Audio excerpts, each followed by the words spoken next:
किष्किंधा का साम्राज्य सूर्य की पहली किरण में किसी पिघले हुए स्वर्ण की भांति दमक रहा था। पंपा सरोवर का कमल सुगंधित जल नगर की स्वर्ण जड़ित प्राचीरों से टकराकर लौटती हवा में एक दिव्य शीतलता घोल रहा था। बाहर से देखने पर यह वानर साम्राज्य एक स्वप्नलोक प्रतीत होता था, समृद्ध, अनुशासित और अजेय। किंतु यह मात्र एक छलावा था, एक ऐसा आवरण जिसने भीतर सुलगती ज्वाला को छिपा रखा था। यह शांति नहीं थी, यह भय का जमा हुआ रूप थी। इस भय का केंद्र था किष्किंधा का अजेय अधिपति राजा बाली, इंद्र का औरस पुत्र, जिसे अपने पिता से वो अमोघ वरदान प्राप्त था कि युद्ध में जो भी उसके सम्मुख आएगा उसका आधा बल बाली के शरीर में समाहित हो जाएगा। यह वरदान नहीं, यह बाली का अहंकार बन चुका था। वो स्वयं को नियति से भी ऊपर समझता था। उसकी इच्छा ही विधान थी और उसकी शक्ति ही सत्य। उसके दरबार में परामर्श नहीं, केवल आदेशों का पालन होता था। वानरवीर, जो अपनी चपलता और बल के लिए त्रिलोक में विख्यात थे, बाली की उपस्थिति में अपनी पूंछें दबाए, दृष्टि नीचे किए, मौन सेवक मात्र बनकर रह गए थे। किष्किंधा का संगीत मौन हो गया था, उत्सव फीके पड़ गए थे। केवल बाली के अट्टहास की गूंज ही साम्राज्य के जीवित होने का प्रमाण देती थी। इस स्वर्ण नगरी के वैभव से मीलों दूर दक्षिण में ऋष्यमुख पर्वत की निर्जन दुरूह कंदराए थी। यह पर्वत श्रृंखला प्रकृति का एक कठोर दंड विधान थी। घने अभेद्य वन, विषैले सर्पों और हिंसक पशुओं का घर, और एक श्राप से अभिशप्त कि यदि बाली ने इस पर्वत की सीमा में पग रखा तो उसके मस्तक के सहस्त्र टुकड़े हो जाएंगे। यही श्राप, किसी के लिए अभिशाप, अब सुग्रीव के लिए एकमात्र आश्रय था। बाली का छोटा भाई सुग्रीव, किष्किंधा का न्याय संगत उत्तराधिकारी, यहां एक निर्वासित का, एक भगोड़े का जीवन जी रहा था। उसका शरीर इस कठोर जीवन का अभ्यस्त हो चला था। शिलाओं पर सोता, कंदमूल खाकर जीवन यापन करता, किंतु उसका मन प्रतिदिन टूटता था। उसे राज्य छिन जाने का दुख था, पर उस दुख से कहीं अधिक एक घाव था जो प्रतिदिन रिश्ता रहता था, अपनी पत्नी रूमा के हरण का।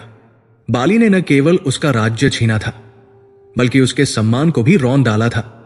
उसकी पत्नी का बलपूर्वक अपहरण कर उसे अपने अंतःपुर में डाल दिया था। सुग्रीव के लिए प्रत्येक सूर्योदय एक यंत्रणा लेकर आता था। वो प्रतिदिन उस क्षण को याद करता जब बाली ने उसे मायावी राक्षस की गुफा के बाहर प्रतीक्षा करने के अपने ही आदेश का उल्लंघन करने के लिए मृत्यु तुल्य पीटा था। वो बाली के उस वरदान को याद करके कांप उठता था। वो जानता था कि शक्ति के उस उन्माद से टकराने का अर्थ है निश्चित मृत्यु। उसके पास निष्ठावान साथियों की कमी नहीं थी। पवन पुत्र हनुमान, ज्ञानी जामवंत, नल और नील जैसे अद्भुत वीर, किंतु वे सब मिलकर भी बाली के वरदान के सम्मुख असहाय थे। सुग्रीव का दुख अब भय में और भय निराशा में बदल चुका था। वो बस अपनी मृत्यु की प्रतीक्षा कर रहा था। किंतु आज इस निराशा के घने अंधकार में कुछ ऐसा घटित हुआ था जिसने नियति के चक्र को हिलाकर रख दिया था। सुग्रीव पर्वत के उच्चतम शिखर पर अपनी व्यथा में डूबा अन्नी दृष्टि से नीचे घाटी की ओर देख रहा था। तभी उसकी तीक्ष्ण वानर दृष्टि ने दो अपरिचित आकृतियों को देखा। वे मनुष्य थे, तपस्वियों के वेश में। उनके शरीरों पर वल्कल वस्त्र थे, जटाओं का भार था, किंतु उनकी चाल में एक ऐसा तेज और आत्मविश्वास था जो साधारण तपस्वियों में नहीं होता। उनके कंधों पर विशाल धनुष और पिठिका पर अक्षुण तरकश बंधे थे।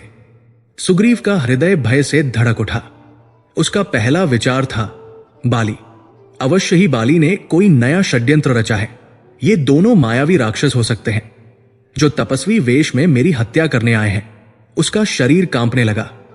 उसने तुरंत अपने साथियों को सतर्क किया। हनुमान, उसकी कांपती हुई आवाज गूंजी, देखो, वे दो सशस्त्र तपस्वी इस ओर आ रहे हैं। मुझे संदेह है कि ये बाली के भेजे हुए गुप्तचर हैं। वे मेरा वध करने आए हैं। अन्य वानर भी भयभीत हो उठे, किंतु हनुमान का मुख शांत था। उनकी दृष्टि उन दोनों तपस्वियों पर जमी थी। उन्होंने सुग्रीव को शांत किया, मित्र, भयभीत न हो। यदि वे बाली द्वारा भेजे गए होते तो उनके मुख पर इतनी शांति और करुणा न होती। उनके तेज को देखिए, वो आसुरी नहीं दिव्य प्रतीत होता है। फिर भी सतर्कता आवश्यक है। आप सब इसी कंदरा में छिप जाए।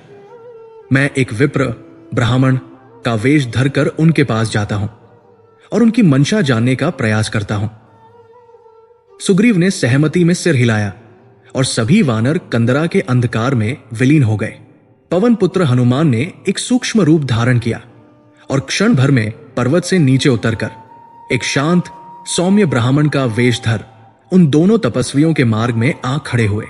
वे दोनों पुरुष जो वास्तव में अयोध्या के निर्वासित राजकुमार राम और लक्ष्मण थे, एक ब्राह्मण को अपने समक्ष पाकर रुक गए। उनके मुख पर वनवास की क्लांति थी, किंतु नेत्रों में एक अदम्य दृढ़ता। हनुमान ने मधुर वाणी में सधी हुई संस्कृत में पूछा, हे वीर पुरुषों, आप कौन हैं? आपका ये सुकुमार शरीर और ये राजसी तेज तपस्वियों जैसा प्रतीत नहीं होता। आपके हाथों में ये घातक शस्त्र, आप किस उद्देश्य से इस दुरूह वन में भटक रहे हैं? क्या आप कोई देव है या नर? कृपा कर अपना परिचय दें। हनुमान की वाणी में इतनी विनम्रता और ज्ञान था कि राम प्रभावित हुए बिना न रह सके। उन्होंने लक्ष्मण की ओर देखा और धीमे स्वर में कहा, लक्ष्मण, ये कोई साधारण विप्र नहीं है। इसकी वाणी में वेदों का ज्ञान और शब्दों में अद्भुत स्पष्टता है। इससे बात करने में कोई भय नहीं। तब राम ने उस विप्र की ओर मुड़कर कहा, हे श्रेष्ठ, हम अयोध्या के राजा दशरथ के पुत्र हैं। मैं राम हूं और ये मेरा अनुज लक्ष्मण है। हम अपने पिता के वचनों का मान रखने हेतु वन में आए हैं, किंतु यहां पंचवटी में मेरी पत्नी सीता का किसी राक्षस ने अपहरण कर लिया है। हम उसी की खोज में दक्षिण दिशा में भटक रहे हैं। जैसे ही राम ने अपना परिचय दिया, हनुमान का शरीर रोमांचित हो उठा। जिस क्षण उन्होंने राम नाम सुना, उनके भीतर एक अज्ञात भक्ति की लहर दौड़ गई। वे समझ गए कि ये कोई साधारण मनुष्य नहीं है, ये वही तत्व है जिसकी वे युगों से प्रतीक्षा कर रहे थे। हनुमान अपने वास्तविक स्वरूप में आ गए। उनका विप्र वेश लुप्त हो गया और वे अपने तेजस्वी वानर रूप में हाथ जोड़े उन दोनों भाइयों के चरणों में गिर पड़े। प्रभु, वे गदगद कंठ से बोले, मैं पवन पुत्र हनुमान हूं। मेरा स्वामी सुग्रीव है, जो किष्किंधा के राजा बाली का छोटा भाई है। बाली ने उसका राज्य और उसकी पत्नी छीन ली है और वह इसी ऋष्यमुख पर्वत पर प्राणों की रक्षा हेतु छिपा है। उसने ही मुझे आपका परिचय जानने भेजा था। यह मेरा सौभाग्य है कि मैंने आज स्वयं अपने आराध्य के दर्शन कर लिए। प्रभु, मेरा स्वामी भी आपकी ही भांति पत्नी वियोग के दुख से पीड़ित है। मैं आपको उनके पास ले चलता हूं। वो अवश्य ही आपकी सहायता करेंगे और आप उनकी। राम ने हनुमान को उठाकर गले से लगा लिया। एक दिव्य मित्रता का सूत्रपात हो चुका था। हनुमान ने दोनों भाइयों को अपने कंधों पर बिठाया और एक ही छलांग में वे ऋष्यमुख पर्वत के उस शिखर पर पहुंच गए जहां सुग्रीव भयभीत होकर प्रतीक्षा कर रहा था। कंदरा के भीतर सुग्रीव ने जब हनुमान को दो अजनबियों के साथ आते देखा तो उसका भय और भी गहरा गया, किंतु हनुमान ने आगे बढ़कर कहा, मित्र सुग्रीव, भय त्यागो। ये बाली के गुप्तचर नहीं, ये साक्षात धर्म के रक्षक है। ये अयोध्या के राजकुमार इक्ष्वाकु वंशी राम और लक्ष्मण है। ये भी हमारी ही तरह दुख में है। राक्षसराज रावण ने इनकी पत्नी सीता का हरण कर लिया है और ये उनकी खोज में यहां तक आए हैं। राम और सुग्रीव के नेत्र मिले। एक राजा था जो सब कुछ खो चुका था, दूसरा राजा था जिसने सब कुछ त्याग दिया था। दोनों के दुख का कारण एक ही था, पत्नी का वियोग। सुग्रीव कंदरा से बाहर आया और राम के तेज से अभिभूत होकर उनके समक्ष नतमस्तक हो गया। राम ने उसे उठाकर हृदय से लगा लिया। उस एक आलिंगन ने सुग्रीव के भीतर वर्षों से जमी भय की शिला को पिघला दिया। हनुमान ने एक सूखी लकड़ी को घर्षण से प्रज्वलित किया। उस पवित्र अग्नि को साक्षी मानकर राम और सुग्रीव ने एक दूसरे को अपनी व्यथा सुनाई। राम ने अपने वनवास और सीता हरण की पूरी कथा कही। तब सुग्रीव ने, जो अब तक भय से कांपता था, अपने हृदय की सारी पीड़ा उंडेल दी। उसने बताया कि कैसे वह अपने भाई बाली को प्राणों से अधिक प्रेम करता था, किंतु कैसे मायावी नामक राक्षस के साथ युद्ध ने सब कुछ बदल दिया। उसने रोते हुए बताया, प्रभु, बाली उस राक्षस का पीछा करते हुए एक गहरी गुफा में घुस गया। मैं 1 वर्ष तक उस गुफा के द्वार पर उसकी प्रतीक्षा करता रहा। एक दिन गुफा से रक्त की धारा बही। मैंने समझा मेरा भाई मारा गया। राक्षसों को बाहर आने से रोकने के लिए मैंने एक भारी शिला से द्वार बंद कर दिया और किष्किंधा लौट आया। मंत्रियों ने मुझे सिंहासन पर बैठने को विवश कर दिया ताकि राज्य अनाथ न हो, किंतु मेरा भाई जीवित था। वो उस राक्षस का वध करके लौटा। जब उसने द्वार पर शिला देखी तो उसने समझा मैंने उसे मारने के लिए यह षड्यंत्र रचा है। सुग्रीव की आवाज भर्रा गई। प्रभु, उसने मेरी एक न सुनी। उसने मुझे पूरे दरबार के सामने पीटा, मुझे देश निकाला दे दिया और उसने मेरी पत्नी रूमा को मुझसे छीन लिया। प्रभु, मैं प्रतिदिन यहां घुट घुट कर मर रहा हूं। मैं बाली के बल को जानता हूं। उसे इंद्र का वरदान है, उसे कोई नहीं मार सकता। सुग्रीव की व्यथा सुनकर राम की शांत आंखों में एक कठोरता उभरी। उन्होंने अपना दिव्य धनुष कोदंड उठाया और उसकी प्रत्यंचा पर हाथ फेरते हुए एक ऐसी गर्जना की जिसने ऋष्यमुख पर्वत को कंपा दिया। उनकी वाणी में अब एक राजा का निश्चय था, एक ईश्वर का संकल्प। सुग्रीव, आज इस अग्नि को साक्षी मानकर मैं अयोध्या का राजकुमार राम तुम्हें वचन देता हूं। जिस अधर्मी ने अपने भाई की पत्नी पर कुदृष्टि डाली है और तुम्हारा अधिकार छीना है, उस बाली का वध मेरे ही बाणों से होगा। मैं तुम्हें किष्किंधा का राज्य और तुम्हारी पत्नी रूमा का सम्मान वापस दिलाऊंगा। यह मेरा वचन है, ये वो क्षण था, ये वो प्रतिज्ञा थी। सुग्रीव के भीतर जो चिंगारी वर्षों से भय की राख तले दबी हुई थी, राम के इन शब्दों ने उस पर घी का काम किया था। सुग्रीव ने अविश्वास और आशा के मिले-जुले भावों से राम की ओर देखा। उसके वर्षों के भय ने उसे एक पल में विश्वास नहीं करने दिया। उसने कांपते हुए कहा, प्रभु, आप बाली के बल को नहीं जानते। अचानक किष्किंधा के राजमहलों ने एक ऐसी गर्जना सुनी जिससे दीवारें कांप उठीं।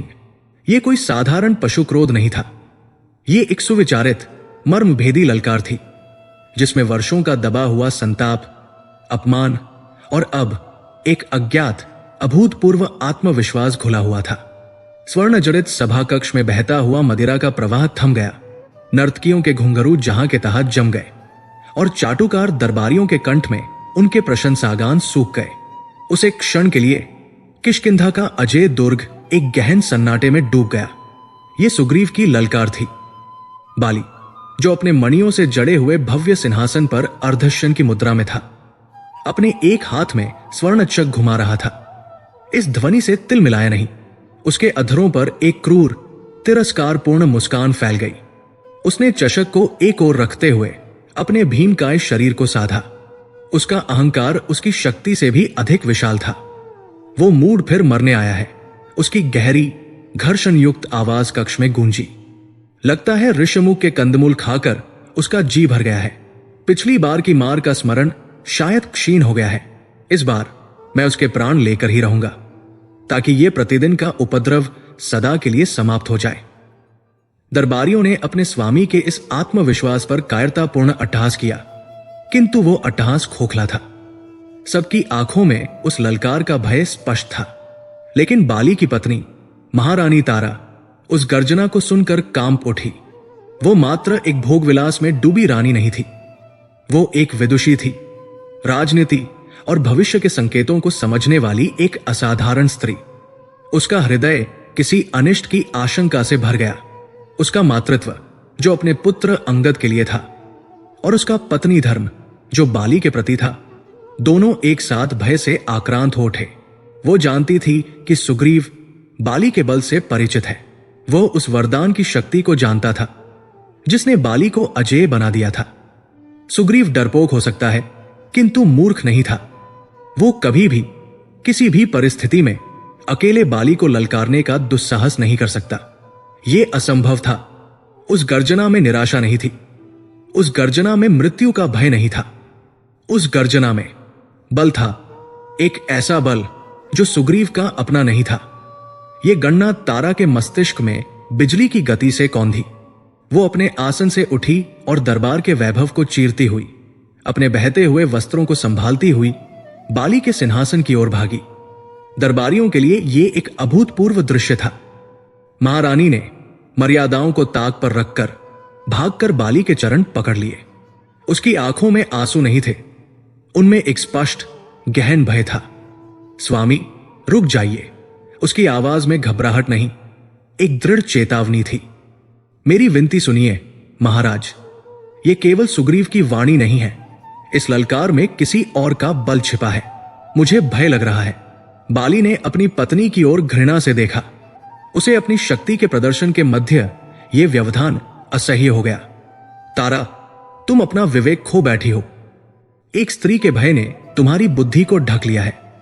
उसने अपने चरणों को झटकने का प्रयास किया, किंतु तारा ने उन्हें और भी दृढ़ता से पकड़ लिया।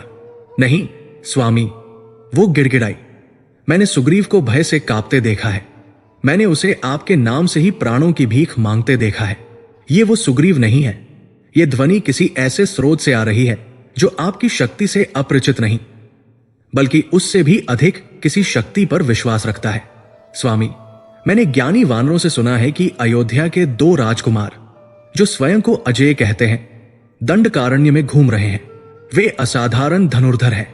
क्या यह संभव है कि सुग्रीव ने? बाली का चेहरा क्रोध से तमतमा उठा। उसने तारा को बलपूर्वक स्वयं से अलग किया। चुप रहो अयोध्या के राजकुमार। वे 2 तपस्वी जो अपनी पत्नी की रक्षा नहीं कर सके, वे मेरा क्या बिगाड़ेंगे? वे मनुष्य जो हमारे भोजन हैं, वे वानरराज को चुनौती देंगे?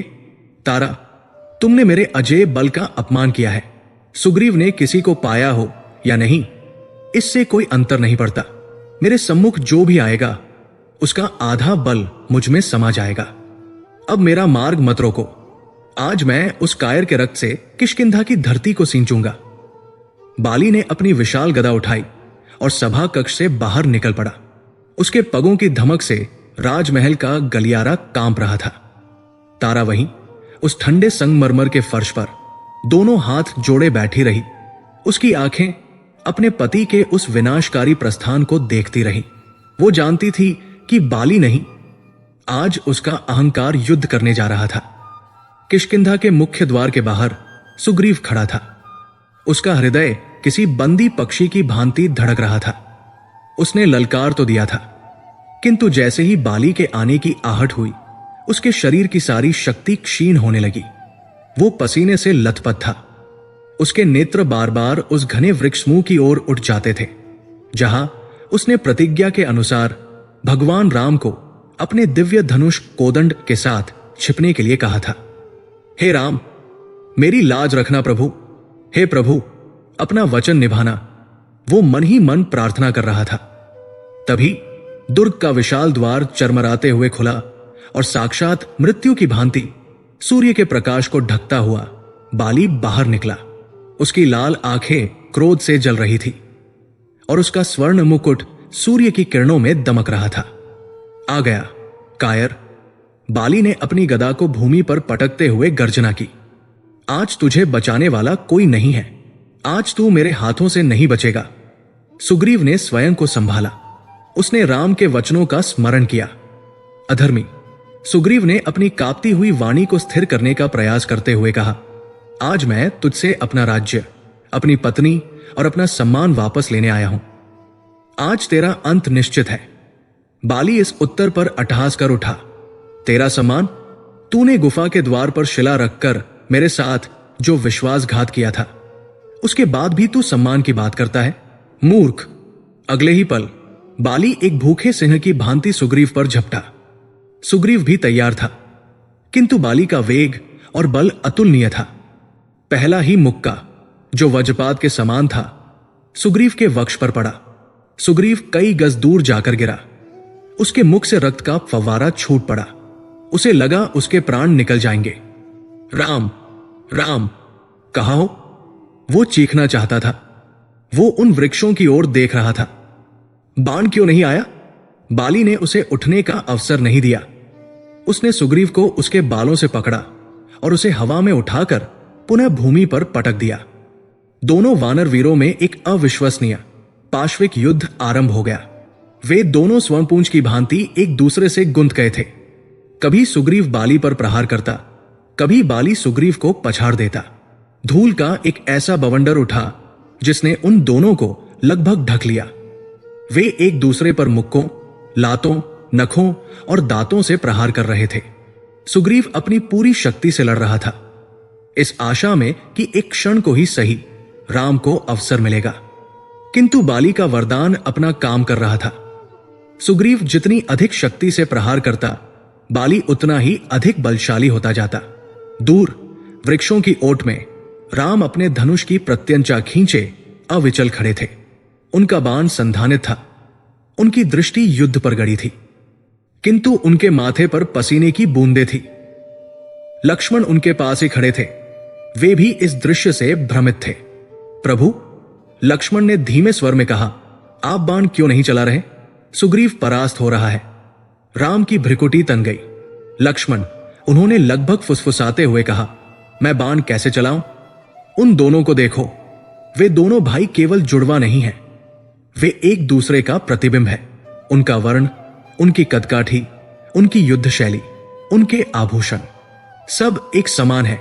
इस धूल और रक्त के बवंडर में मैं ये भेद नहीं कर पा रहा हूं कि कौन बाली है और कौन सुग्रीव। यदि मेरा ये अमोघ बाण भूलवश सुग्रीव को लग गया तो मैं स्वयं को कभी क्षमा नहीं कर पाऊंगा। यह मित्रहत्या का घोर पाप होगा। हे विधाता, ये कैसी परीक्षा है? राम असहाय थे। वे जो एक बाण से 7 तार के वृक्ष भेद सकते थे, आज 2 भाइयों में भेद नहीं कर पा रहे थे। उधर सुग्रीव की शक्ति अब जवाब दे रही थी। बाली के निरंतर प्रहारों ने उसके शरीर को जर्जर कर दिया था। उसकी पसलियां टूट चुकी थी, उसका एक नेत्र सूज कर बंद हो गया था, और सबसे बढ़कर उसका मनोबल टूट चुका था। उसने एक अंतिम क्षीण दृष्टि उन वृक्षों की ओर डाली, कोई सहायता नहीं आई। धोखा, यह शब्द उसके टूटे हुए मन में गूंजा। राम ने मुझे धोखा दिया, उन्होंने मुझे यहां मरने के लिए भेज दिया। यह विचार आते ही उसकी बची खुची लड़ने की इच्छा भी समाप्त हो गई। वो अब केवल अपने प्राण बचाना चाहता था। बाली ने उसे भूमि पर गिरा दिया और उसकी छाती पर चढ़ बैठा। उसने अपना वज्रस्मान मुक्का उठाया ताकि वो सुग्रीव के मस्तक पर अंतिम प्रहार कर सके। मर, विश्वासघाती, वो चीखा। किंतु ठीक उसी क्षण सुग्रीव ने अपनी संपूर्ण शक्ति को समेटा, बाली को एक धक्का दिया और उस घातक प्रहार से बचते हुए, लंगड़ाता हुआ, घिसटता हुआ ऋष्यमुख पर्वत की दिशा में भागा। वो लड़ नहीं रहा था, वो बस भाग रहा था। उसके कानों में बाली का अट्टहास गूंज रहा था, भाग कायर, भाग, अगली बार तो इतना भाग्यशाली नहीं होगा। सुग्रीव तब तक नहीं रुका जब तक उसने ऋष्यमुख की उस श्रापग्रस्त सीमा में प्रवेश नहीं कर लिया जहां बाली उसका पीछा नहीं कर सकता था। वो उस पर्वत की एक शिला पर गिरा और रक्तरंजित जर्जर शरीर को घसीटते हुए उसी कंदरा में पहुंचा जहां राम और लक्ष्मण उसकी प्रतीक्षा कर रहे थे। सुग्रीव ने कंदरा में प्रवेश किया और राम को उसी शांत मुद्रा में धनुष हाथ में लिए खड़े देखा। सुग्रीव का दबा हुआ भय, उसका अपमान और विश्वासघात का बोध सब एक साथ क्रोध के ज्वालामुखी के रूप में फट पड़ा। प्रभु, वो हांफते हुए चीखा, उसका पूरा शरीर कांप रहा था। यह कैसा वचन था? यह कैसा क्षत्रिय धर्म था? आपने मुझे मृत्यु के मुख में भेज दिया और आप यहां वृक्ष की ओट में खड़े देखते रहे। उसकी आंखों से रक्त और अश्रु एक साथ बह रहे थे। आप चाहते तो एक बाण में उसका अंत कर सकते थे, किंतु आपने नहीं किया। क्यों? क्या आप भी बाली के बल से भयभीत हो गए? यदि आपको मेरी सहायता नहीं करनी थी तो मुझे यह झूठा वचन क्यों दिया? आपने मुझे धोखा दिया।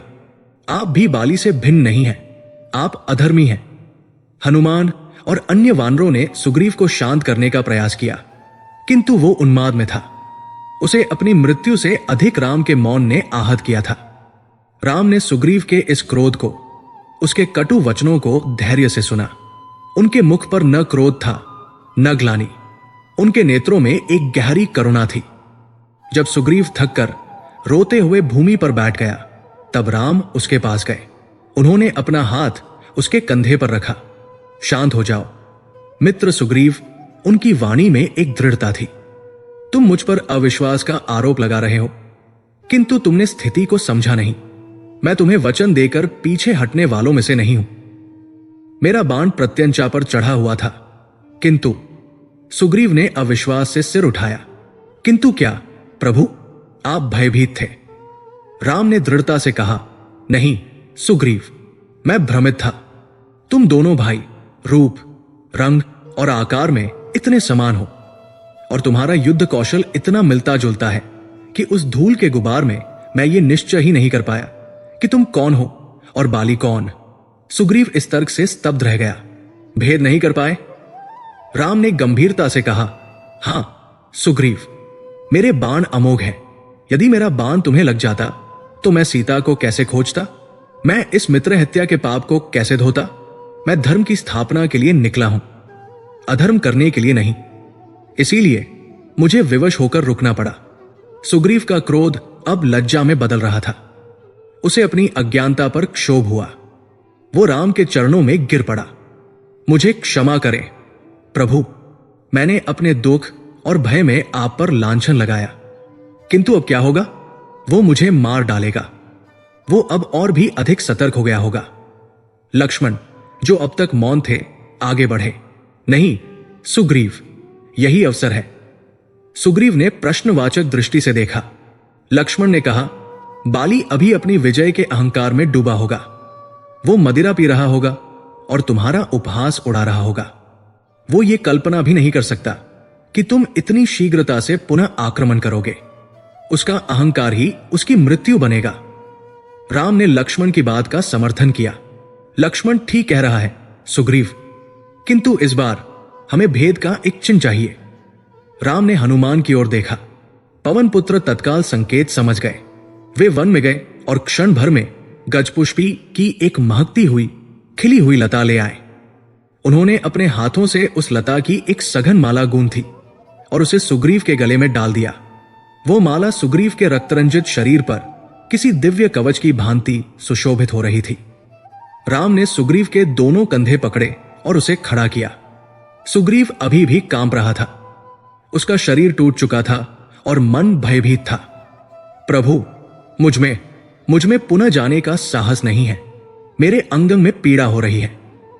राम के नेत्रों में एक दिव्य तेज उभरा। उन्होंने अपना हाथ सुग्रीव के मस्तक पर रखा। उस स्पर्श मात्र से सुग्रीव की सारी पीड़ा, सारा भय एक क्षण में लुप्त हो गया। उसके शरीर में एक नवीन ऊर्जा का संचार होने लगा, जो उसकी अपनी नहीं थी, वो दिव्य थी। राम की वाणी अब एक मित्र की नहीं, एक सारथी की थी, जो अपने योद्धा को अंतिम युद्ध के लिए प्रेरित कर रहा हो। उठो वानरराज, ये पीड़ा तुम्हारे शरीर की नहीं, तुम्हारे मन के भय की है। उस भय को त्याग दो। बाली का बल उसका अहंकार है और तुम्हारा बल धर्म है, जो मेरे साथ खड़ा है। इस बार संदेह मत करना। इस बार पीछे मुड़कर मत देखना। जाओ और उस अधर्मी को पुनः ललकारो। इस बार मेरा बाण अपने लक्ष्य से नहीं चूकेगा। ये राम का वचन है। सुग्रीव ने अपनी आंखों में आई नमी को पोंछा। वो अब भयभीत सुग्रीव नहीं था।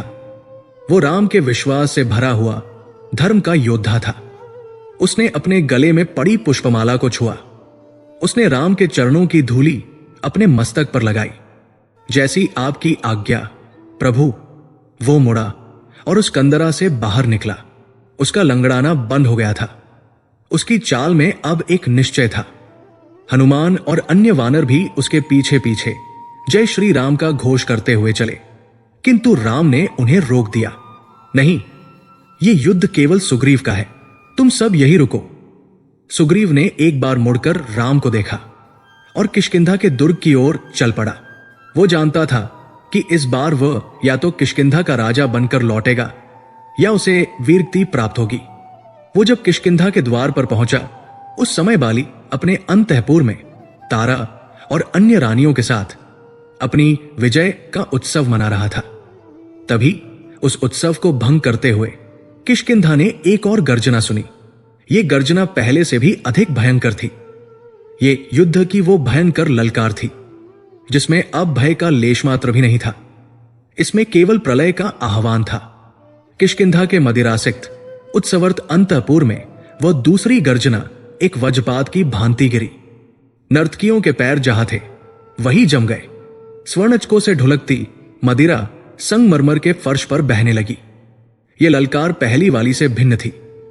पहली ललकार में एक कायर का अंतिम हताश प्रयास था, किंतु इस दूसरी गर्जना में मृत्यु का भय नहीं था।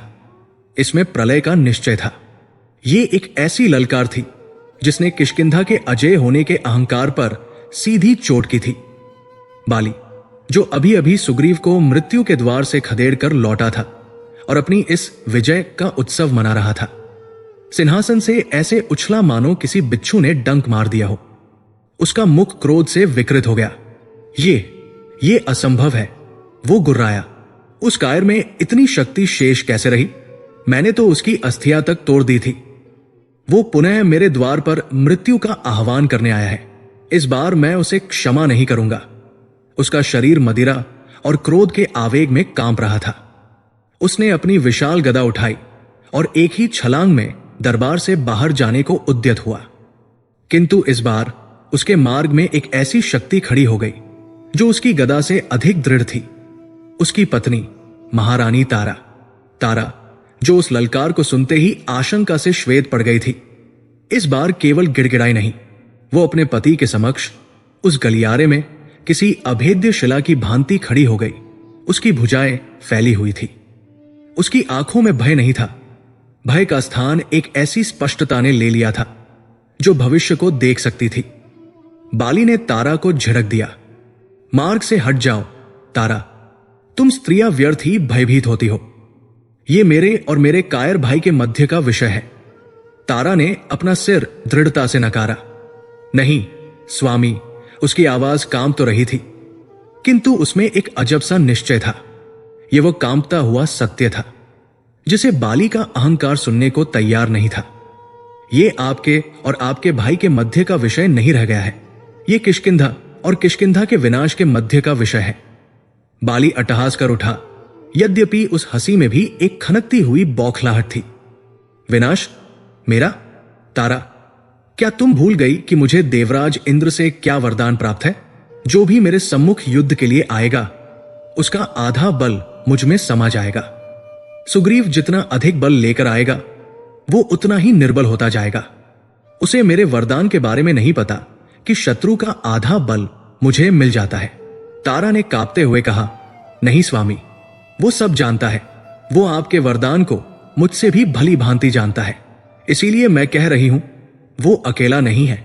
मैंने सुना है उसने किसी दिव्य पुरुष की शरण ली है। मेरी बुद्धि कहती है कि यह चुनौती विनाश लेकर आई है। तारा की आंखों में भय नहीं, एक स्पष्ट दर्शन था। वो केवल एक पत्नी नहीं, एक कुशल नीतिज्ञ भी थी।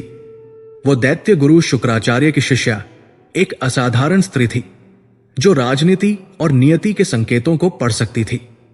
वो समझ गई थी कि सुग्रीव को कोई ऐसा रक्षक मिल गया है जो बाली के वरदान से भी बढ़कर है। उसने बाली के दोनों हाथ पकड़ लिए। स्वामी, मेरी बात सुनिए। अभी अभी जब आप सुग्रीव को खदेड़ कर लौटे थे, तब मैंने अपने गुप्तचरों को उस दिशा में भेजा था जिधर से वे अपरिचित तपस्वी आए थे। उन्होंने जो देखा है उससे मेरा हृदय बैठा जा रहा है। सुग्रीव अकेला नहीं लौटा था, उसके साथ वे 2 जटाधारी मनुष्य थे, राम और लक्ष्मण। स्वामी, वे साधारण मनुष्य नहीं हैं, वे अयोध्या के राजकुमार हैं। और सुना है कि राम ने अकेले ही जनस्थान में खर, दूषण और त्रिशरा की 14 सहस्त्र राक्षसों की सेना का संहार कर दिया था। बाली ने घृणा से अपने हाथ छुड़ा लिए। 14 सहस्त्र, और तुम इस गप पर विश्वास कर लोगी? वे 2 मनुष्य जो अपनी एक स्त्री की रक्षा नहीं कर सके, वे मेरा सामना करेंगे? तारा, तुम एक राजा की पत्नी हो, इस तरह कायरों की भांति बात मत करो। तारा ने एक अंतिम हताश प्रयास किया। उसकी आवाज अब एक चेतावनी में बदल चुकी थी। यह कायरता नहीं है महाराज, यह विवेक है। आप वरदान की बात करते हैं, किंतु आप धर्म को भूल रहे हैं। आपका वरदान युद्ध के लिए है, दंड के लिए नहीं। आपने अपने अनुज की पत्नी का हरण किया है, आपने अधर्म किया है, और जहां अधर्म होता है वहां वरदान भी निष्फल हो जाते हैं। मुझे संदेह है स्वामी, मुझे पूरा निश्चय है कि यह राम कोई साधारण क्षत्रिय नहीं है। वो साक्षात धर्म है जो दंड देने आया है। सुग्रीव तो केवल एक माध्यम है। यदि आप आज गए तो आप सुग्रीव से नहीं, अपने पाप से लड़ने जा रहे हैं, और अपने पाप से कोई नहीं जीत सकता। स्वामी, मेरा कहा मानिए, अभी भी समय है। सुग्रीव को उसका राज्य, उसकी पत्नी रूमा लौटा दीजिए। उन राजकुमारों से संधि कर लीजिए। अपने पुत्र अंगद के भविष्य का स्मरण कीजिए। ये अहंकार आपको ले डूबेगा। यह सुनना बाली के लिए असनीय था। संधि? मैं, बाली, जो इंद्र का पुत्र है, वो उन 2 वनवासियों से संधि करेगा? और किसके कहने पर? एक स्त्री के कहने पर। वो गरजा, तारा, तुमने आज अपनी सभी सीमाएं लांघ दी हैं। तुमने मेरे पौरुष का, मेरे वरदान का और मेरे प्रेम का अपमान किया है। अब मेरे और मेरे काल के बीच कोई आया तो वो भी मेरे हाथों मारा जाएगा, चाहे वो तुम ही क्यों न हो। बाली ने तारा को इतनी शक्ति से एक ओर धकेला कि वो उस संगमरमर के स्तंभ से जा टकराई। उसके माथे से रक्त की एक सूक्ष्म धारा बह निकली, किंतु तारा ने उस पीड़ा पर ध्यान नहीं दिया। वो बस अपने पति को उस दुर्ग के द्वार से बाहर निकलते हुए देखती रही, मानो वो किसी युद्ध के लिए नहीं, अपनी चिता की ओर प्रस्थान कर रहा हो। तारा वही भूमि पर बैठ गई। उसकी आंखों से अश्रु बह रहे थे, क्योंकि वो जानती थी कि उसका कांपता हुआ सत्य अब किष्किंधा का धधकता हुआ भविष्य बनने जा रहा है। बाली ने अहंकार में उसकी एक न सुनी और युद्ध के लिए निकल पड़ा। दुर्ग के बाहर का दृश्य बदल चुका था। इस बार सुग्रीव द्वार के ठीक सामने खड़ा था। उसके शरीर पर अनगिनत घाव थे, किंतु उसकी आंखों में भय नहीं था। उसके गले में गजपुष्पी की वह दिव्य माला किसी कवच की भांति चमक रही थी। बाली ने उसे देखते ही अट्टहास किया। पुनः आ गया, मूर्ख! लगता है मृत्यु का भय तुझे यहां खींच ही लाया। इस बार तेरे गले में ये फूलों की माला क्यों है? क्या तू युद्ध करने आया है या मेरे हाथों मृत्यु प्राप्त कर सीधे स्वर्ग जाने की तैयारी में है? सुग्रीव ने अपने इष्ट राम का स्मरण किया, जो लक्ष्मण सहित उन्हीं वृक्षों की ओट में अपने अमोघ बाण का संधान किए इस बार पूर्णतः सचेत खड़े थे। सुग्रीव की वाणी में एक नया बल था। बाली, मैंने तुझे पहले भी कहा था, मैं अपना अधिकार लेने आया हूं। तूने धर्म को त्यागा है और आज तेरा अधर्म ही तेरा काल बनेगा। बाली के क्रोध का कोई पारावार न रहा। तेरा धर्म मैं अभी बताता हूं। वो एक भूखे व्याघ्र की भांति पिछले युद्ध से भी अधिक वेग से सुग्रीव पर टूट पड़ा। दोनों वानर पर्वत पुनः आपस में भिड़ गए। इस बार का युद्ध पहले से कहीं अधिक भयंकर था। बाली अपनी पूरी शक्ति से प्रहार कर रहा था, यह सोचकर कि वो एक ही क्षण में सुग्रीव का अंत कर देगा। किंतु उसे आश्चर्य हो रहा था। सुग्रीव, जो पहले युद्ध में उसके 2 प्रहारों में ही भाग खड़ा हुआ था, इस बार उसके वज्रसमान मुक्कों को सह रहा था। दूर वृक्षों की ओट में खड़े राम की दृष्टि अपने लक्ष्य पर किसी चील की भांति गड़ी हुई थी। उनकी उंगलियां प्रत्यंचा पर स्थिर थी। वे केवल सुग्रीव के गले में पड़ी माला को देख रहे थे। वे उस एक क्षण की प्रतीक्षा कर रहे थे जब बाली अपने अहंकार के चरम पर होगा और धर्म अपना निर्णय सुनाएगा। लक्ष्मण भी अपने श्वास रोके खड़े थे। युद्ध अब अपने चरम पर था। बाली ने क्रोध में भरकर अपनी पूरी शक्ति को समेटते हुए सुग्रीव को दोनों हाथों से पकड़ा और उसे अपने सिर के ऊपर उठा लिया, ताकि वो उसे भूमि पर पटक कर उसके प्राण ले सके। यह बाली की अंतिम भूल थी। जैसे ही उसने सुग्रीव को ऊपर उठाया, एक क्षण के लिए उसकी विशाल स्वर्ण समान छाती अनावृत हो गई। वो राम की दृष्टि के ठीक सामने था। सुग्रीव के लिए वो क्षण एक युग के समान था, किंतु राम के लिए यही वो नियति का क्षण था। जय रघुनाथ! राम ने मन ही मन अपने कुल का स्मरण किया और उनकी उंगलियों ने प्रत्यंचा को मुक्त कर दिया। धनुष की टंकार ने एक क्षण के लिए युद्ध के कोलाहल को चीर दिया। किसी को कुछ समझ नहीं आया। एक अग्निशिखा सी लकीर सूर्य के प्रकाश से भी अधिक तीव्र हवा को काटती हुई निकली, और इससे पहले कि बाली ये समझ पाता कि क्या हुआ, वो दिव्य बाण जो ब्रह्मा के अस्त्र के समान अमोघ था, बाली की उस अजेय छाती को बेधता हुआ उसके शरीर के आर पार हो गया। एक पल, बस एक पल के लिए सब कुछ थम गया। बाली, जिसने सुग्रीव को अपने सिर पर उठा रखा था, उसके हाथ ढीले पड़ गए। सुग्रीव एक ओर जा गिरा। बाली की आंखों में अविश्वास था। उसने कांपते हुए नीचे देखा। उसकी छाती के मध्य में, जहां कोई शस्त्र आज तक एक खरोंच नहीं मार पाया था, वहां एक बाण अपने पंखों सहित धंसा हुआ था और उस बाण से रक्त की ऐसी धारा बह रही थी मानो कोई पर्वत स्रोत फूट पड़ा हो। उसका इंद्र प्रदत्त वरदान निष्फल हो गया। उसे पीड़ा का अनुभव नहीं हुआ। उसे अपने बल के छिने जाने का, अपने अहंकार के टूटने का अनुभव हुआ। वो अपने घुटनों पर आ गिरा। उसकी वो गर्जना जो किष्किंधा को कंपा देती थी एक घुरघुराहट में बदल गई। किष्किंधा का वो अजेय सूर्य, वो महान वृक्ष जिसकी छाया में सब कांपते थे, किसी कटी हुई जड़ की भांति धड़ाम से भूमि पर आ गिरा। सुग्रीव जो स्वयं भी अर्धमृत अवस्था में था, इस दृश्य को अविश्वास से देख रहा था। उसका भाई, उसका काल, साक्षात मृत्यु का प्रतिरूप भूमि पर निष्प्राण पड़ा था। धूल का गुबार बैठ गया। तब उन वृक्षों की ओट से हाथ में धनुष लिए शांत, अविचल, जटाधारी राम और लक्ष्मण बाहर निकले। वे धीरे धीरे उस स्थान की ओर बढ़े जहां बाली अपनी अंतिम श्वासें गिन रहा था। बाली ने अपनी धूमिल होती दृष्टि से उन दोनों तपस्वियों को अपनी ओर आते देखा। उसका शरीर निर्बल हो चुका था, किंतु उसकी आंखों में क्रोध की अंतिम चिंगारी अभी शेष थी। उसने राम को पहचाना, वही जिसके विषय में तारा ने चेतावनी दी थी। रुक जाओ, बाली ने थूक और रक्त के मिश्रण को उगलते हुए क्षीण किंतु कठोर स्वर में कहा। राम उसके पास आकर खड़े हो गए। बाली ने उन्हें नीचे से ऊपर तक देखा। तो तुम हो अयोध्या के राजकुमार राम। उसकी आवाज में घृणा और व्यंग्य था। महान राजा दशरथ के पुत्र, जो धर्म की प्रतिमूर्ति कहलाते हैं। बाली हंसा और उस हंसी में उसके घाव से और रक्त बहन निकला। क्या यही तुम्हारा धर्म है रघुकुल नंदन? छिपकर वार करना, एक शिकारी की भांति कायरों की तरह वृक्ष की ओट से उस पर बाण चलाना जो किसी और के साथ युद्ध में व्यस्त हो, यह क्षत्रिय धर्म है या किसी भील का आचरण? बाली की आवाज में पीड़ा से अधिक अपमान का बोध था। मैंने तुम्हारा क्या बिगाड़ा था राम? मैंने कभी अयोध्या की ओर आंख उठाकर भी नहीं देखा। मैंने तुम्हारी पत्नी का हरण नहीं किया। मेरा और तुम्हारा कोई वैर नहीं था। फिर भी तुमने एक निर्दोष की, जो तुमसे अनभिज्ञ था, उसकी इस प्रकार छिपकर हत्या कर दी। क्यों? इस सुग्रीव के कहने पर? यदि तुम्हें अपनी पत्नी को खोजने के लिए सहायता ही चाहिए थी तो मेरे पास आते। मैं बाली उस रावण को, चाहे वो पाताल में ही क्यों न छिपा होता, एक ही दिन में बांधकर तुम्हारे चरणों में डाल देता।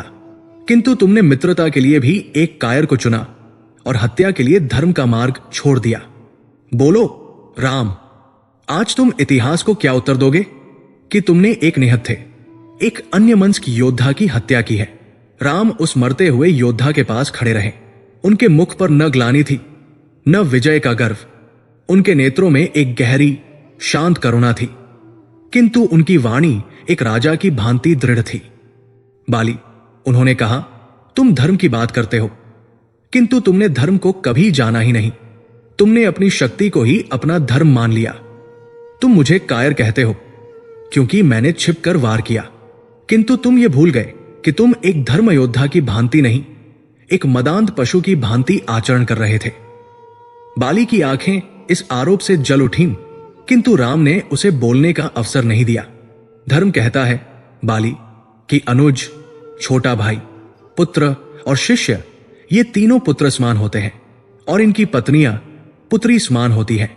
तुमने सुग्रीव की पत्नी रुमा का, जो तुम्हारी पुत्री समान थी, बलपूर्वक हरण किया और उसे अपने अंतःपुर में रखा। ये एक राजा का नहीं, एक कामी पशु का आचरण है। और जो मनुष्य अपने विवेक को त्याग कर काम और क्रोध के वश में होकर पशुतुल्य आचरण करता है, उसे एक शिकारी की भांति ही दंड दिया जा सकता है। एक मदांध पशु का आखेट करने में कोई अधर्म नहीं है। बाली, राम की वाणी और कठोर हो गई। तुम मेरे द्वारा न मारे जाने की बात करते हो। तुम अपने वरदान के अहंकार में इतने अंधे हो गए कि तुमने ये नहीं देखा कि तुम्हारा ये वरदान ही अधर्म का सबसे बड़ा शस्त्र है। ये वरदान किसी भी सम्मुख युद्ध को अन्याय बना देता है। ये तुम्हारे विरोधी से उसके बल का अधिकार छीन लेता है। ऐसे अन्यायी वरदान को भेदने के लिए धर्म को भी कूटनीति का सहारा लेना पड़ता है। तुम्हें छिपकर मारना मेरी विवशता नहीं थी। बाली, यह तुम्हारे वरदान को निष्फल करने का एकमात्र धर्म सम्मत उपाय था। और अंत में राम ने कहा, तुमने कहा तुम्हारा मुझसे कोई वैर नहीं था। सत्य है, किंतु यह दंड भरत के साम्राज्य का दंड है। यह समस्त भूमि इक्ष्वाकु वंश के अधीन है और मैं अपने भाई भरत के प्रतिनिधि के रूप में यहां धर्म स्थापना के लिए उपस्थित हूं। तुमने अपनी प्रजा, अपने भाई के साथ जो अधर्म किया है उसका दंड तुम्हें मिलना ही था। मैंने तुम्हें नहीं मारा है बाली, तुम्हें तुम्हारे अपने अधर्म ने मारा है। मैंने तो केवल बाण का संधान किया है। राम के इन वचनों को सुनकर बाली का क्रोध शांत हो गया। उसका भ्रम का आवरण छिन्न भिन्न हो गया। उसे राम की वाणी में कोई शत्रुता नहीं, केवल एक अटल कठोर सत्य दिखाई दिया। उसे अपनी भूल का, अपने अहंकार का, अपने पाप का बोध हो आया। उसे तारा के वे शब्द याद आए, ये चुनौती विनाश लेकर आई है। आप अपने पाप से लड़ने जा रहे हैं। तारा का वो कांपता हुआ सत्य आज एक मरते हुए राजा के सामने नग्न खड़ा था। बाली की आंखों से अश्रु बह निकले। ये पीड़ा के नहीं, पश्चाताप के आंसू थे। उसने अपने कांपते हुए हाथ जोड़े, क्षमा प्रभु, क्षमा, मैं आपको पहचान न सका। आप कोई साधारण मनुष्य नहीं है, आप साक्षात नारायण हैं। मैं कितना भाग्यशाली हूं कि मेरी मृत्यु आपके हाथों हो रही है। आपने मुझे मारकर मेरा उद्धार कर दिया प्रभु। तभी किष्किंधा के द्वार से एक करुण चीत्कार सुनाई दी। तारा अपने पुत्र अंगद के साथ नंगे पैर दौड़ती हुई आ रही थी। उसने अपने पति को भूमि पर रक्त में लथपथ एक तपस्वी के चरणों में हाथ जोड़े देखा और वो सब समझ गई। वो पछाड़ खाकर बाली की छाती पर गिर पड़ी और विलाप करने लगी। मैंने कहा था स्वामी, मैंने आपको रोका था, किंतु आपने मेरी एक न सुनी। देखिए आपके अहंकार ने हमारा क्या कर दिया। बाली ने क्षीण हाथों से अपने पुत्र अंगद के मस्तक को छुआ। उसकी दृष्टि राम पर स्थिर हो गई। प्रभु, मेरा ये पुत्र अंगद ये निर्दोष है। मेरे पापों का दंड इसे न मिले। मैं इसे आपकी शरण में देता हूं। उसने सुग्रीव को देखा जो अपराध बोध और दुख में डूबा रो रहा था। सुग्रीव, मुझे क्षमा करना। रुमा और तारा, अंगद, इनका ध्यान रखना। बाली ने अपने गले से वो दिव्य स्वर्णमाला जो उसे इंद्र ने दी थी और जो उसकी शक्ति का प्रतीक थी, कांपते हाथों से उतारी और सुग्रीव की ओर बढ़ा दी। ये लो किष्किंधा का भार अब तुम्हारे ऊपर। बाली के शब्द उसके कंठ में ही विलीन हो गए। उसने एक अंतिम बार राम के चरण कमलों को देखने का प्रयास किया और उसके प्राण खेरू उड़ गए। किष्किंधा का अजय सूर्य अस्त हो चुका था। तारा का करुण विलाप और अंगद का रुदन ही उस कांपते हुए सत्य की अंतिम प्रतिध्वनि थी, जो अब एक अकाट्य भयंकर यथार्थ बन चुका था। वो क्षण आ गया था, प्रतिज्ञा हो चुकी थी, अग्नि को साक्षी मान लिया गया था। सुग्रीव, जिसके शरीर में वर्षों से केवल भय का रक्त प्रवाहित हो रहा था, आज राम के वचन रूपी संजीवनी से एक अभूतपूर्व साहस का अनुभव कर रहा था। यह उसका अपना साहस नहीं था, यह उद्धार का था, किंतु यह इतना प्रगाढ़ था कि उसने सुग्रीव के विवेक को लगभग ढक दिया। वो भूल गया कि बाली कौन है, वो भूल गया कि इंद्र का वरदान क्या है। उसे केवल राम का वो शांत दृढ़ मुख और उनकी वो प्रतिज्ञा स्मरण थी, मैं बाली का वध करूंगा। इस एक वाक्य ने सुग्रीव को मदांत कर दिया था। वो ऋष्यमुख पर्वत की सुरक्षित कंदरा से बाहर निकला। हनुमान, नल, नील और जामवंत ने उसे रोकने का प्रयास किया। मित्र सुग्रीव, ये क्या अविवेक है? जामवंत ने अपनी अनुभवी वाणी में कहा, प्रभु राम ने वचन दिया है, किंतु रणनीति अभी शेष है। शत्रु के बल को जाने बिना उस पर आक्रमण करना मूर्खता है, आत्महत्या है। किंतु सुग्रीव ने किसी की न सुनी। वो उस नवीन बल के आवेग में था। आज नहीं महामात्य, सुग्रीव ने कहा। उसकी आवाज अपरिचित रूप से कठोर थी। आज या तो मैं किष्किंधा का स्वामी बनूंगा या इस निर्वासित जीवन से मुक्ति पाऊंगा। मेरे रक्षक स्वयं धर्मराज राम है। मेरा अनिष्ट असंभव है। वो पर्वत से उतरा और उन वनों को पार करता हुआ किष्किंधा के उस भव्य स्वर्ण द्वार की ओर बढ़ा, जिसे देखने का साहस भी उसने वर्षों से नहीं किया था। उसके पीछे एक निश्चित दूरी पर मौन अपने दिव्य कोदंड को साधे राम और उनके अनुज लक्ष्मण चल रहे थे। वे उस स्थान को खोज रहे थे जहां से वे युद्ध का स्पष्ट अवलोकन कर सकें और अपना वचन निभा सकें। अंततः उन्हें वृक्षों का एक सघन झुरमुट मिला जो युद्ध भूमि से इतनी दूरी पर था कि वे सुरक्षित थे, किंतु इतने निकट थे कि उनका बाण अचूक हो सकता था। राम ने अपनी स्थिति ग्रहण की। उनकी दृष्टि में कोई भावना नहीं थी। वे एक शिकारी नहीं, एक नियति पुरुष की भांति स्थिर थे। उन्होंने सुग्रीव को देखा जो अब किष्किंधा के मुख्य द्वार के ठीक सामने खड़ा था। सुग्रीव ने एक गहरी श्वास ली। उसने अपने कंठ की सारी शक्ति को एकत्रित किया और उस मौन साम्राज्य को एक ऐसी ललकार से कंपा दिया जिसमें वर्षों का दबा हुआ अपमान, पीड़ा, क्रोध और एक उधार का आत्मविश्वास भरा था। वो गर्जना किष्किंधा की दीवारों से टकराई और प्रतिध्वनित होकर बाली के अंतःपुर तक पहुंच गई। बाली, जो अपनी पत्नी तारा और अपने हरम की अन्य स्त्रियों के साथ मदिरा और विलास में डूबा हुआ था, इस ललकार से चौंका।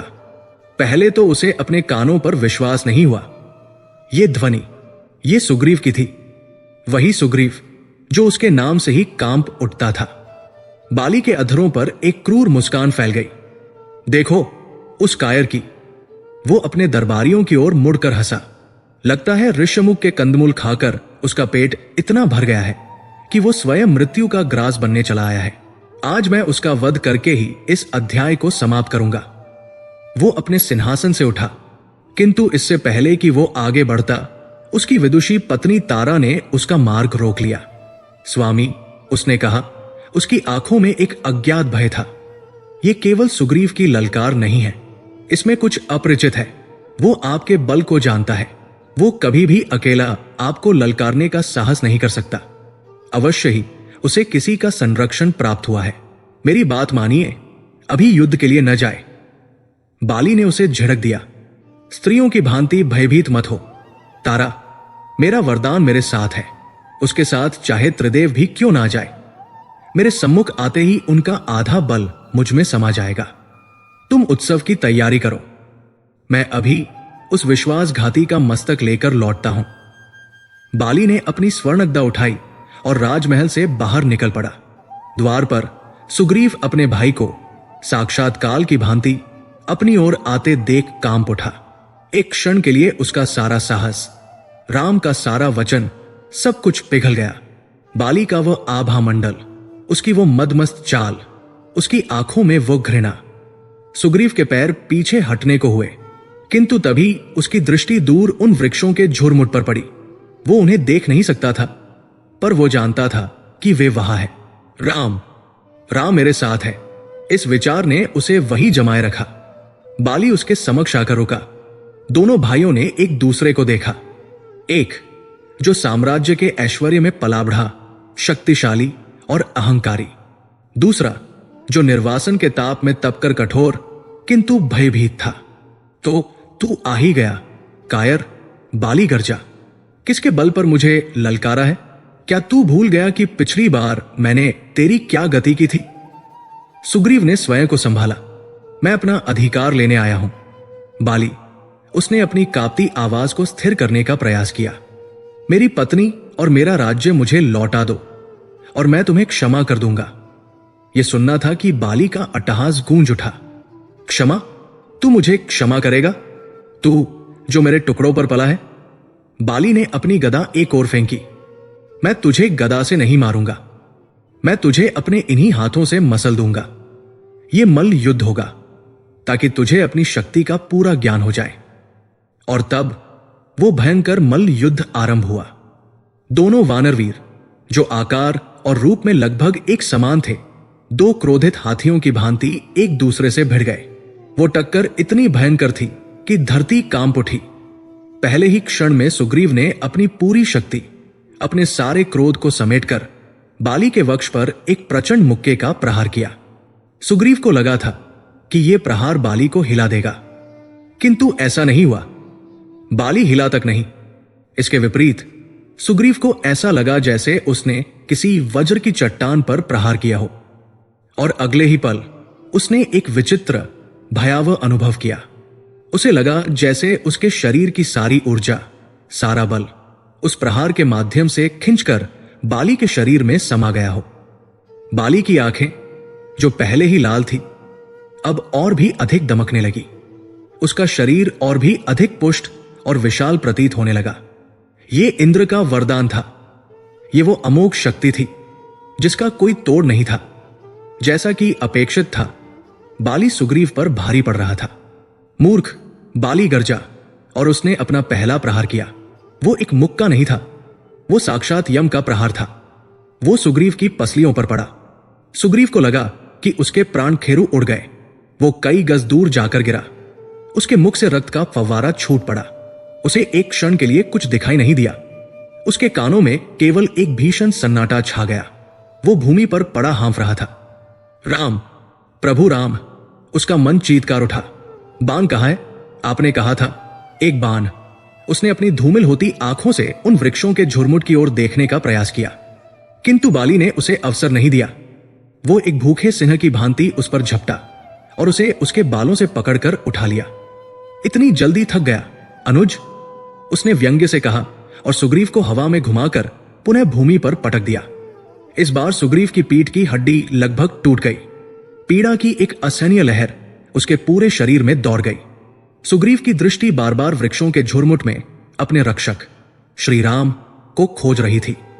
वो अब लड़ नहीं रहा था। वो केवल समय काट रहा था। वो केवल प्रतीक्षा कर रहा था। उसका हर प्रयास, उसका हर बचाव केवल इस आशा में था कि किसी भी क्षण वह दिव्य बाण हवा को चीरता हुआ आएगा और उसके इस नरक का अंत कर देगा। वो बाली के प्रहारों को झेलता रहा। बाली उसे एक गेंद की भांति उछाल रहा था। कभी वो उसे लात मारता, कभी उस पर मुक्कों की वर्षा करता। सुग्रीव का शरीर नील पड़ गया था। उसका मुख सूज गया था। उसकी एक आंख लगभग बंद हो चुकी थी। वो लहूलुहान था। प्रभु, कहाँ हैं आप? वो मन ही मन रो रहा था। क्या आपको मेरा रक्त नहीं दिख रहा? क्या आपको मेरी पीड़ा का आभास नहीं हो रहा? एक बाण प्रभु, बस एक बाण। बाली को भी यह विचित्र लग रहा था। सुग्रीव इतना पिटने के बाद भी जीवित कैसे था? और वो लड़ क्यों नहीं रहा था? वो बार बार एक दिशा में क्यों देख रहा था? बाली ने उस दिशा में देखा जहां वृक्षों का झुरमुट था। उसे वहां कुछ दिखाई नहीं दिया। किसको खोज रहा है, कायर? बाली ने सुग्रीव को भूमि पर गिराकर उसकी छाती पर अपना घुटना रखते हुए चीखा। वहां कोई नहीं है जो तुझे मुझसे बचा सके। तेरा कोई रक्षक नहीं है। किंतु अगली बार तू इतना भाग्यशाली नहीं होगा। अगली बार मैं तुझे इस पर्वत से घसीटकर बाहर लाऊंगा और तब तेरा वध करूंगा। बाली कुछ देर और वही खड़ा क्रोधित होकर गुर्राता रहा और फिर विजयी भाव से अपनी जीत का डंका बजाता हुआ किष्किंधा के दुर्ग में लौट गया। इधर ऋष्यमुख पर्वत पर सुग्रीव उस शिला पर औंधा पड़ा था। वो मर नहीं रहा था, पर वो जीवित भी नहीं था। उसका शरीर इतना टूट चुका था कि उसे हिलने डुलने में भी असहनीय पीड़ा हो रही थी। किंतु शारीरिक पीड़ा से कहीं अधिक उसके मन की पीड़ा थी, विश्वासघात की पीड़ा। वो उस चट्टान पर पड़ा रो रहा था। वो अपने लहूलुहान मुख को उस ठंडे पत्थर से रगड़ रहा था। तभी उसे अपने पास किसी के आने की आहट हुई। वे वही थे, राम और लक्ष्मण। वे उस वृक्ष के झुरमुट से निकले थे। उनके वस्त्रों पर एक भी धब्बा नहीं था। उनके मुख पर वही अविचल शांत भाव था। राम के हाथ में अभी भी वो धनुष था और उस पर बाण चढ़ा हुआ था। लक्ष्मण के मुख पर थोड़ी व्यग्रता थी, किंतु राम शांत थे। सुग्रीव के भीतर का सारा दुख, सारा अपमान, सारा भय इस एक दृश्य को देखकर क्रोध के ज्वालामुखी में बदल गया। वो अपनी सारी पीड़ा को भूलकर किसी घायल सिंह की भांति उठा। ऋष्यमुख पर्वत पर गिरते ही सुग्रीव ने राम से कहा, प्रभु। उसकी आवाज रक्त और आंसुओं में घुट रही थी। यदि अंत समय में मेरा साथ ही छोड़ना था तो वचन क्यों दिया? वो राम के सम्मुख खड़ा कांप रहा था। क्यों किया आपने ऐसा? आपने मुझे मृत्यु के मुख में धकेल दिया और आप वहां खड़े होकर तमाशा देखते रहे। सुग्रीव का गला रुंध गया। मैं आपकी प्रतीक्षा करता रहा प्रभु। मैं उस नरपिशाच के प्रहार सहता रहा, यह सोचकर कि आपका बाण आएगा, किंतु वो नहीं आया। आपने एक क्षत्रिय का वचन तोड़ा है रघुनंदन। आपने एक शरणागत के साथ विश्वासघात किया है। क्या यही आपका धर्म है? क्या आप भी बाली से भयभीत हो गए? यदि आप में उसका सामना करने का साहस नहीं था तो ये प्रपंच क्यों रचा? इससे तो अच्छा था कि मैं उसी कंदरा में घुट घुट कर मर जाता। कम से कम मेरे मन में यह झूठी आशा तो न होती सुग्रीव भूमि पर गिर पड़ा और एक छोटे बालक की भांति बिलख बिलख कर रोने लगा। हनुमान, जामवंत और अन्य वानर भी जो ये दृश्य देख रहे थे स्तब्ध थे। वे समझ नहीं पा रहे थे कि राम ने अपने वचन के विपरीत सुग्रीव की सहायता क्यों नहीं की। लक्ष्मण के माथे पर भी बल पड़ गए थे। वे भी इस स्थिति से भ्रमित थे और अपने भ्राता के उत्तर की प्रतीक्षा कर रहे थे। श्री राम ने शांत भाव से कहा। उनकी वाणी में न कोई ग्लानि थी, न कोई क्षोभ। ऐसा प्रतीत होता था मानो जो कुछ भी हुआ वो उनकी योजना का ही एक भाग हो। वे सुग्रीव के पास गए और उसे भूमि से उठाया। शांत हो जाओ मित्र सुग्रीव, उन्होंने कहा। उनकी आवाज में वही दृढ़ता थी। तुम्हारी पीड़ा और तुम्हारा क्रोध अस्वाभाविक नहीं है। तुमने मुझ पर विश्वासघात का आरोप लगाया है, किंतु तुमने कारण जानने का प्रयास नहीं किया। सुग्रीव ने अपने सूजे हुए रक्तरंजित चेहरे को उठाया। क्या कारण प्रभु, क्या कारण हो सकता है एक वचन तोड़ने का? राम ने कहा। सुग्रीव, जब तुमने बाली को ललकारा और तुम दोनों में मल्ल युद्ध आरंभ हुआ, तब मेरा यह बाण प्रत्यंचा पर चढ़ा हुआ था। मेरी उंगली प्रत्यंचा पर थी और मेरी दृष्टि तुम दोनों पर। किंतु सुग्रीव, तुम दोनों भाइयों का रूप इतना समान है कि मैं भ्रमित हो गया। सुग्रीव ने अविश्वास से राम की ओर देखा। भ्रमित? राम ने गंभीरता से कहा। हां सुग्रीव, भ्रमित। तुम्हारा वर्ण, तुम्हारी काठी, तुम्हारे अंग प्रत्यंग, यहां तक कि युद्ध करते समय तुम्हारी भाव भंगिमाएं भी एक समान थी। उस धूल के बवंडर में, उस तीव्र गति के युद्ध में एक क्षण के लिए भी यह स्पष्ट नहीं हो पाया कि कौन बाली है और कौन सुग्रीव। तुम दोनों दो स्वर्ण पर्वतों की भांति आपस में गुंथे हुए थे। मैं भेद नहीं कर पा रहा था। राम की वाणी और गहरी हो गई। सुग्रीव, मेरा यह बाण अमोघ है, यह अपने लक्ष्य से नहीं चूकता। कल्पना करो, यदि यह बाण भूलवश बाली के स्थान पर तुम्हें लग जाता तो क्या होता? मैं यहां धर्म की स्थापना करने आया हूं, अधर्म करने नहीं। एक मित्र की, एक शरणागत की हत्या करने का पाप मैं अपने शीश पर नहीं ले सकता था। मैं बाण चलाकर किसी निर्दोष को दंड नहीं दे सकता था। इसीलिए मुझे विवश होकर प्रतीक्षा करनी पड़ी। राम ने सुग्रीव के कंधों पर हाथ रखा। मैं तुम्हारी मृत्यु की प्रतीक्षा नहीं कर रहा था सुग्रीव, मैं तुम्हारे प्राणों की रक्षा कर रहा था। यदि मैं भ्रम में बाण चला देता तो तुम्हारी मृत्यु निश्चित थी। किंतु जब मैंने देखा कि तुम परास्त होकर अपने प्राण बचाकर भागे, तो मुझे संतोष हुआ कि मेरा धर्म भी बच गया और मेरा मित्र भी। तुम जीवित हो, यही मेरे लिए महत्वपूर्ण था।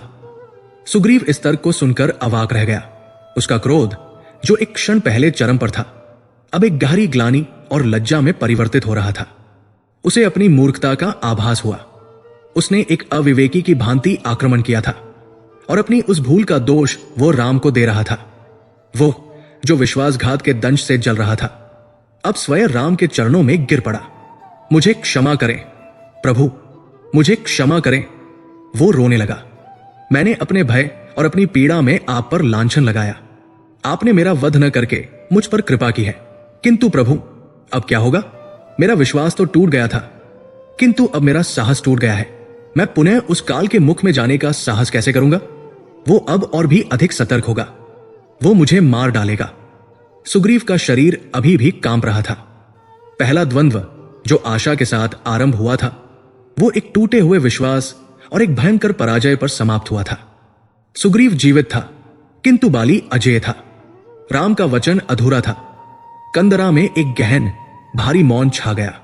सुग्रीव की टूटी हुई काया और राम का शांत किंतु चिंतित मुख यह स्पष्ट बता रहा था कि यह युद्ध अभी समाप्त नहीं हुआ था। यह अभी ठीक से आरंभ ही नहीं हुआ था। ऋष्यमुख पर्वत की वो कंदरा जो कल तक केवल भय और निराशा का आश्रय थी, आज एक गहन भारी मौन और विश्वासघात की गंध से भर उठी थी। सुग्रीव एक टूटे हुए अस्त्र की भांति उस ठंडी शिला पर पड़ा था। उसका शरीर एक जर्जर मानचित्र था, जिस पर बाली के क्रोध की प्रत्येक रेखा नीली और बैंगनी पड़ चुकी थी। उसके मुख से रिश्ता रक्त अब जमने लगा था और उसकी प्रत्येक श्वास एक पीड़ादायक संघर्ष थी। वो केवल शारीरिक रूप से ही परास्त नहीं हुआ था। उसका आत्मविश्वास, जो राम के वचन से किसी नवजात शिशु की भांति जन्मा था, उसे बाली ने अपने पहले ही प्रहार में कुचल दिया था। और जो कुछ बचा खुचा था, उसे राम के मौन ने, उस निष्क्रियता ने पूर्णतः भस्म कर दिया था। हनुमान, जो अपने स्वामी को उस अवस्था में देख रहे थे, उनकी आंखों में एक ऐसा दुख था जो क्रोध से परे था। जामवंत, नल और नील सभी वानर श्रेष्ठ सिर झुकाए खड़े थे। वे उस तपस्वी राजकुमार की ओर देख रहे थे जिसने प्रतिज्ञा की थी और जो विफल हो गया था। सुग्रीव का विलाप अब समाप्त हो चुका था। उसका स्थान एक शून्य भयभीत शांति ने ले लिया था।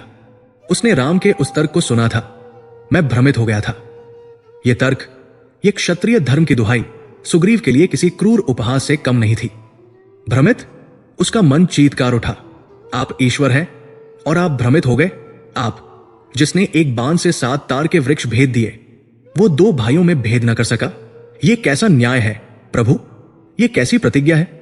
वो कुछ बोला नहीं, केवल अपनी सूजी हुई आंखों से उस शांत मुख को देखता रहा जिसने उसे मृत्यु के मुख में धकेल दिया था। वो समझ गया था कि राम की दृष्टि में धर्म का स्थान उसके प्राणों से कहीं ऊंचा है और यह ज्ञान उसे किसी भी शारीरिक पीड़ा से अधिक भयभीत कर रहा था। यदि राम का धर्म इतना जटिल है तो वो पुनः उस धर्म की वेदी पर बलि चढ़ने का साहस कैसे करेगा? राम इस मौन को, इस टूटे हुए विश्वास को पढ़ सकते थे। वे जानते थे कि शब्द, चाहे वे कितने भी दिव्य क्यों न हो, इस क्षण सुग्रीव के घावों को नहीं भर सकते। वे जानते थे कि सुग्रीव का साहस मर चुका है। यदि उसे पुनः युद्ध भूमि में भेजना है तो उसे केवल आश्वासन नहीं, एक निश्चय देना होगा। एक ऐसा निश्चय जो इंद्र के वरदान से भी अधिक प्रबल हो, जो मृत्यु के भय से भी अधिक ठोस हो। राम का मुख, जो अब तक शांत था, अब एक गहरे संकल्प से कठोर हो उठा। उन्होंने अपने अनुज लक्ष्मण की ओर देखा, जो स्वयं भी इस विफलता से क्षुब्ध थे और अपने भ्राता की अगली आज्ञा की प्रतीक्षा में थे। श्री राम ने लक्ष्मण से कहा, लक्ष्मण, इस कंदरा के बाहर दक्षिण दिशा में गज पुष्पी की एक सघन लता होगी। जाओ और उस लता से कुछ पुष्पों सहित एक माला बनाकर ले आओ। लक्ष्मण ने प्रश्न नहीं किया। वे जानते थे कि उनके भ्राता के किसी भी कार्य में एक गहन उद्देश्य छिपा होता है। वे तत्काल गए और क्षण भर में उन महकते हुए श्वेतनील पुष्पों से गुंथी एक ताजी माला लेकर लौट आए। कंदरा का वातावरण, जो अब तक केवल रक्त और पसीने की दुर्गंध से भरा था, उन पुष्पों की दिव्य मृदु सुगंध से भर उठा। राम ने वो माला अपने हाथों में ली। उन्होंने उसे एक क्षण के लिए देखा, मानो वे उस माला में कोई मंत्र फूंक रहे हों, उसे अभिमंत्रित कर रहे हों। फिर वे उस टूटे हुए भयभीत सुग्रीव के पास गए, जो अभी भी उस शिला पर अचेत सा पड़ा था। राम उसके पास घुटनों के बल बैठ गए। ये एक राजा का, एक ईश्वर का, अपने शरणागत के प्रति एक अभूतपूर्व समर्पण था। उन्होंने अपने हाथों से उस पुष्पमाला को उठाया और उसे सुग्रीव को पहना दिया। सुग्रीव कांप उठा उन शीतल पुष्पों के स्पर्श ने, जो उसके गर्म सूजे हुए रक्तरंजित गले पर पड़े। उसके शरीर में एक सिहरन दौड़ा दी। उसने अविश्वास से उन पुष्पों को छुआ और फिर राम के मुख की ओर देखा। उसकी आंखों में एक मूक प्रश्न था, ये क्या है प्रभु? ये फूलों का हार, ये मुझे बाली के वज्रसमान प्रहारों से कैसे बचाएगा? क्या ये मेरी मृत्यु के उपरांत मेरे शव पर चढ़ाने के लिए है? राम मानो उसके इस अनकहे प्रश्न को सुन रहे हों, बोले। उनकी वाणी में इस बार केवल करुणा नहीं, एक अमोघ अधिकार था। ये माला सुग्रीव तुम्हारी रक्षा के लिए नहीं है। सुग्रीव की आंखें भय से और चौड़ी हो गई। राम ने अपनी बात स्पष्ट की, ये माला मेरी दृष्टि के भ्रम को तोड़ने के लिए है। ये मेरे धर्म को बचाने के लिए है। पिछली बार मैं तुम्हें और बाली में भेद नहीं कर पाया था, क्योंकि तुम दोनों एक समान थे। किंतु इस बार यह माला तुम्हारी पहचान बनेगी। ये मेरे बाण को उसका लक्ष्य बताएगी। ये माला इस बात का प्रतीक है कि मेरे बाण की दृष्टि अब केवल तुम पर नहीं, तुम्हारे शत्रु पर केंद्रित होगी। राम ने सुग्रीव के कंधे पर अपना हाथ रखा और उस स्पर्श मात्र से सुग्रीव की आधी पीड़ा जाती रही। अब जाओ सुग्रीव, राम ने कहा।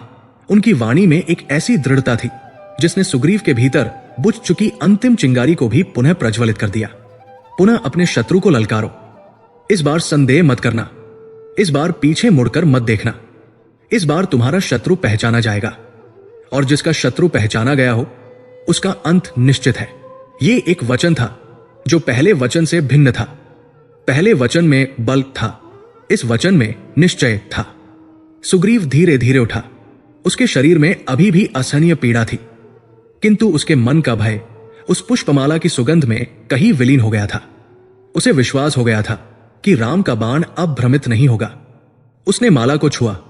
यह अब केवल फूलों का हार नहीं था, यह राम की उपस्थिति का कवच था। ये इस बात का आश्वासन था कि वो अकेला नहीं है। वो जानता था कि उसे अभी भी बाली के प्रहारों को सहना होगा। वो जानता था कि वो अभी भी लहूलुहान होगा, किंतु वो ये भी जानता था कि उसका अंत विजय में होगा। वो मुड़ा और एक शब्द कहे बिना उस कंदरा से बाहर निकल गया। उसका हर पग पीड़ा से भरा था, किंतु उसकी चाल में अब वो पुराना भय नहीं था। वो पुनः उसी मृत्यु पथ पर चल पड़ा था। उधर किष्किंधा के राजभवन में बाली अपनी विजय का उत्सव मना रहा था। वो मदिरा के घूंट पीता हुआ अपने दरबारियों के समक्ष सुग्रीव की कायरता का, उसके भाग खड़े होने का रस ले लेकर वर्णन कर रहा था। देखा तुमने, वो कीड़ा, वो मुझे ललकारने आया था। मेरे 2 प्रहार भी नहीं सह सका और अपनी पूंछ दबाकर ऐसा भागा कि। बाली अपना वाक्य पूरा भी नहीं कर पाया था कि दुर्ग के बाहर से वही ललकार, वही घृणित ध्वनि पुनः गूंजी। इस बार यह ललकार पहले से भी अधिक दृढ़ और स्पष्ट थी। बाली के हाथ से स्वर्णचक छूटकर फर्श पर गिर पड़ा। मदिरा बन निकली, ठीक वैसे ही जैसे कुछ ही क्षणों में बाली का रक्त बहने वाला था। बाली चकित था, पर क्रोधित भी। ये असंभव है। वो गर्जा, वो कायर जो अभी मृत्युशैया पर था, वो पुनः कैसे लौट आया? उसका इतना साहस! इस बार मैं उसका वध करके ही रहूंगा। इस बार उसे मतंग ऋषि का श्राप भी नहीं बचा पाएगा। वो क्रोध से अंधा हो अपनी गदा उठाकर द्वार की ओर झपटा, किंतु एक बार फिर महारानी तारा, जिसका मुख भय से श्वेत पड़ चुका था, उसके मार्ग में आ खड़ी हुई। रुक जाइए स्वामी, वो इस बार चीखी। उसके स्वर में गिड़गिड़ाहट नहीं, एक अंतिम हताश चेतावनी थी। क्या आपको अभी भी मेरा कहा सत्य नहीं लगता? वो अकेला नहीं है, कोई दिव्य शक्ति है जो उसे चला रही है। वो मरा हुआ प्राणी पुनः युद्ध के लिए कैसे आ सकता है? स्वामी, ये कोई युद्ध नहीं है, ये साक्षात काल का बुलावा है जो आपको लेने आया है। उस राम के नाम में कोई ऐसा सम्मोहन है जो मृतकों को भी जीवित कर रहा है। मेरी बात मानिए स्वामी, अपने पुत्र अंगद का मुख देखिए। ये राज्य, ये वैभव सब यही रह जाएगा। इस बार मत जाइए।